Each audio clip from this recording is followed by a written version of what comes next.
आपका बहुत बहुत स्वागत है मेरे चैनल माइंड ब्लोइंग हिंदी पर। और मैं कमला आपको आज पढ़ाऊंगी वाच्य। तो वाच्य में हम क्या पढ़ेंगे? वाच्य के भेद, वाच्य का अर्थ और उसमें पढ़ेंगे हम कर्तृवाच्य को।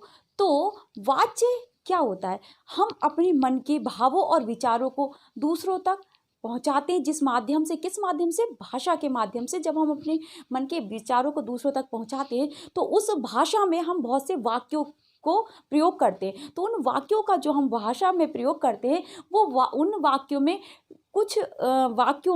उन वाक्यों में कहीं हम कर्ता की प्रधानता रखते हैं, कहीं कर्म की प्रधानता और कहीं हम भाव की प्रधानता रखते हैं। तो उन वाक्यों में किस तरह की प्रधानता, किन वाक्यों में किन चीज़ों की प्रधानता होती है और किस तरह से वो वाक्य हम पहचान सकते हैं, यही हम आज की वीडियो में जानेंगे। तो चलिए शुरू करते हैं। वाच्य, वाच्य क्या होता है? बोलने का विषय या बोलने का आधार।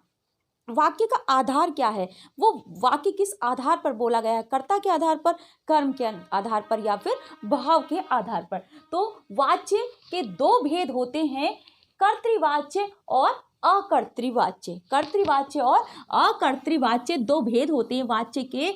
तो आपको ये बिल्कुल नहीं स्टैंड करना है कि वाच्य के तीन भेद होते हैं, कर्तृवाच्य, कर्मवाच्य, भाववाच्य। ये बिल्कुल गलत है। वाच्य के केवल और केवल दो भेद होते हैं, कर्तृवाच्य और अकर्तृवाच्य। इसी अकर्तृवाच्य के दो भेद हो जाते हैं, कर्मवाच्य और भाववाच्य। इनको हम नेक्स्ट वीडियो में पढ़ेंगे। अभी केवल हम कर्तृवाच्य पे फोकस करते हैं। तो कर्तृवाच्य में क्या होता है? कर्तृवाच्य में जो क्रिया होती है वो कर्ता के अनुसार होती है। कर्तृवाच्य में क्या होता है? कर्ता की प्रधानता होती है। किसकी? कर्ता, यानी कि जो कर्ता है वो हमारा मुख्य होता है और उसी के अनुसार क्रिया हमारी चलती है। अब वाच्य में वाच्य में हम क्या पढ़ते हैं? क्रिया का विकार रूप पढ़ते हैं, क्रिया का विकारी रूप पढ़ते हैं। विकारी किसे कहते हैं? विकारी का अर्थ है कि परिवर्तन हो जाना। विकारी का क्या अर्थ है? परिवर्तन हो जाना। यानी कि इन वाक्यों में, वाच्य में जो वाक्य होते हैं उसमें क्रिया बदल जाती है। क्रिया बदल जाती है किसके अनुसार? कभी वो कर्ता के अनुसार, कभी कर्म के अनुसार और कभी भाव के अनुसार। तो कर्ता के अनुसार कर्तृवाच्य में किस तरह के वाक्य आते हैं? सबसे पहले हम जान लेते हैं कि जिस तरह से आपने कारक पढ़े होंगे, कारक 8 प्रकार के होते हैं, कर्ता कारक, कर्म कारक, इस तरह से आपने 8 पढ़े। तो कर्ता कारक की विभक्ति हमने क्या पढ़ी थी? विभक्ति और परसर। ये जो सिंगल होता है, में, से, पर, तो ये सारे का, की, ये सारी क्या कहलाती है? परसर्ग या विभक्ति। तो ये विभक्ति, कर्ता कारक की विभक्ति कौन सी होती है? ने होती है। और कर्तृवाच्य में कर्ता प्रमुख होता है, कर्ता प्रमुख होता है और उसी की क्रिया होती है। कैसे देखते हैं? जैसे हमने देखा कि राजीव सोता है, हमने एक वाक्य लिखा, राजीव सोता है। अब राजीव सोता है तो राजीव और सोता है, राजीव क्या हुआ? पुल्लिंग हुआ और एक वचन हुआ, पुल्लिंग हुआ और एक वचन हुआ। उसी के अनुसार क्रिया हो गई, क्या हो जाएगी? पुल्लिंग हो गई और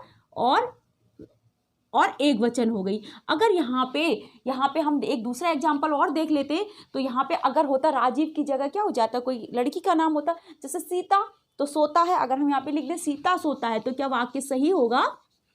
अगर हमने यहाँ पे लिख दिया सीता, तो अगर इतना चेंज कर दिया सीता सोता है तो क्या वाक्य सही है? बिल्कुल भी सही नहीं है। अगर इस तरह से हमने कर दिया तो हमारे सारे के सारे नंबर कट हो जाएंगे। तो हमें क्या करना है? इसी के अनुसार देखिए, कर्तृवाच्य में क्या होता है? जो कर्ता होता है, काम करने वाला, ये जो काम किया सोने का, किसने किया? ये इसने किया, तो उसी के अनुसार क्रिया होती है। तो क्योंकि सीता हमारी क्या है? अब पुल्लिंग नहीं है, ये क्या हो गई? सीता हमारी स्त्रीलिंग हो गई, और स्त्रीलिंग हो गई और क्या है? एक वचन तो है, तो क्रिया भी क्या हो जाएगी? सोती। और यहाँ पर पुल्लिंग की जगह क्या हो जाएगा? स्त्रीलिंग। तो इस तरह से देखिए, क्रिया विकारी है तो क्रिया बदल रही है। जैसे जैसे कर्ता बदलेगा वैसे वैसे क्रिया बदलेगी। अभी और देख लेते हैं। अब सीता सोती है तो हम यहाँ पे देखते हैं कि हम सीता की जगह कुछ और कर देते हैं, दूसरा वाक्य ले लेते हैं और उसके अनुसार हम देखते हैं कि हम किस तरह से अपने वाक्यों को बदल सकते हैं। जैसे हमने कहा कि लड़का लड़का खेलता है। एक वाक्य और देख लेते हैं, लड़का खेलता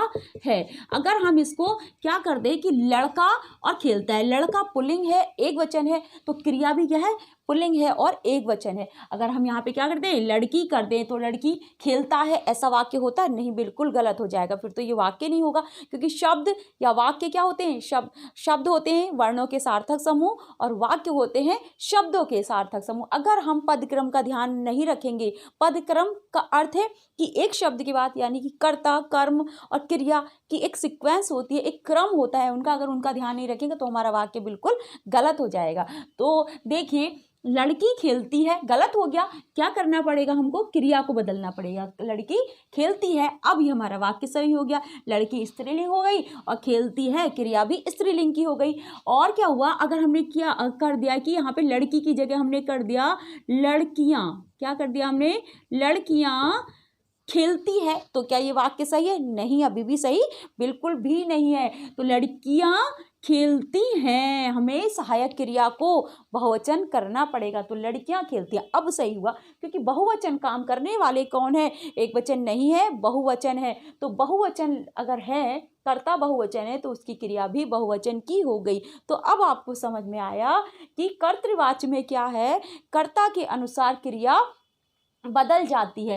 अब इसके साथ साथ मैं आपको एक बहुत इंपॉर्टेंट बात बताती हूँ, जो कि मैंने यहाँ पे लिखा है, आप देख सकते हैं बोर्ड पर, कि कर्तृवाच्य में कर्ता प्रमुख होता है और उसका जो परसर्ग होता है ने। इसका क्या मतलब हुआ कि क्या ने दिखेगा, ने होगा, हर कर्तृवाच्य में ने होगा, ऐसा बिल्कुल भी नहीं है। बिल्कुल भी नहीं सोचिएगा कि कर्तृवाच्य में ने हमको दिखेगा, ने बिल्कुल नहीं दिखेगा। ने केवल कहाँ पर दिखेगा, ने केवल भूतकाल वाले वाक्यों में दिखेगा। कहाँ पे दिखेगा, भूतकाल वाले वाक्यों में ने आपको परसर्ग मिलेगा, और अदरवाइज आपको ने परसर्ग कहीं भी नहीं मिलेगा।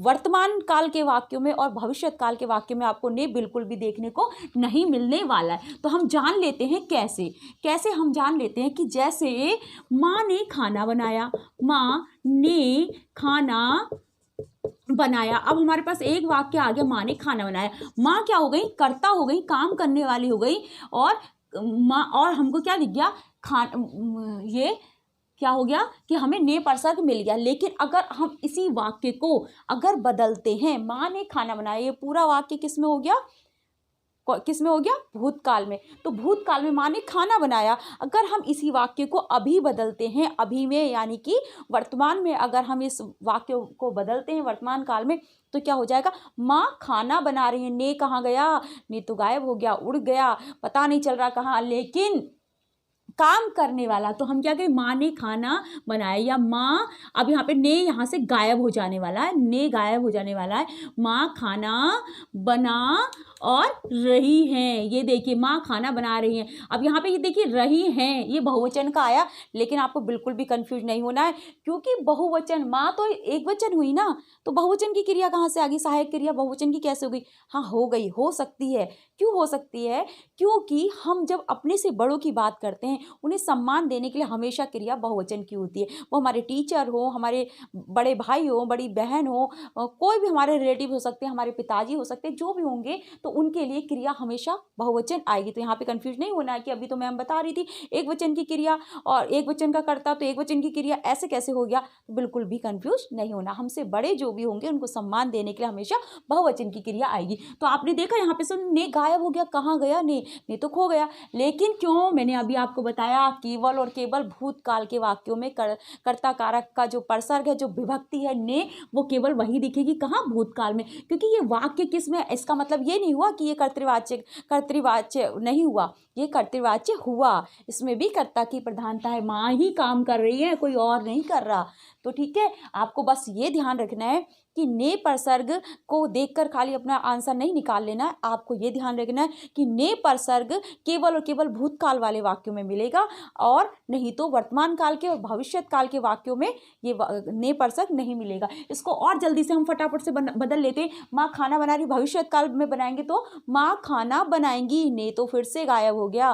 तो ने गायब हो गया, कैसे गायब हो गया, क्योंकि इसीलिए गायब हो गया, काम करने वाली अभी भी माँ है, लेकिन यहाँ पे क्या हुआ, ने नहीं होगा, तो आपको ने को देखकर केवल अपने आंसर को पिक नहीं करना है। तो अब आगे देख लेते हैं कि कर्तृवाच्य की क्या पहचान होती है। इसमें क्या होता है, कर्ता प्रमुख होता है, अभी मैंने आपको बता दिया। उसी की क्रिया होती है, क्रिया उसी के अनुसार होती है, अभी मैंने बताया। तो कर्तृवाच्य में क्या होगा, क्रिया जो है वो कर्ता के अनुसार बदलेगी। कर्ता वाच्य में क्या होता है कि क्रिया कर्ता के लिंग, वचन और काल के अनुसार बदल जाती है। तो जैसे अब हमको इन वाक्यों को हम कैसे पहचान सकते हैं। कर्तृवाच्य में कर्ता का परसर्ग ने होता है, ये इसकी पहचान हो गई। लेकिन कहाँ पर ने नहीं होता, मैंने अभी अभी आपको बताया। अकर्मक सकर्मक कोई भी क्रिया हो सकती है और केवल भूतकाल वाले वाक्यों में परसर्ग ने होता है। ये आपको ध्यान रखना है कि वाक्य अकर्मक क्रिया के भी हो सकते हैं और सकर्मक क्रिया के भी हो सकते हैं। तो आज के लिए इतना ही। अगर आपको मेरी वीडियो पसंद आई हो तो मेरी वीडियो को लाइक कीजिए, सब्सक्राइब कीजिए और अपने दोस्तों की हेल्प कीजिए। Thank you.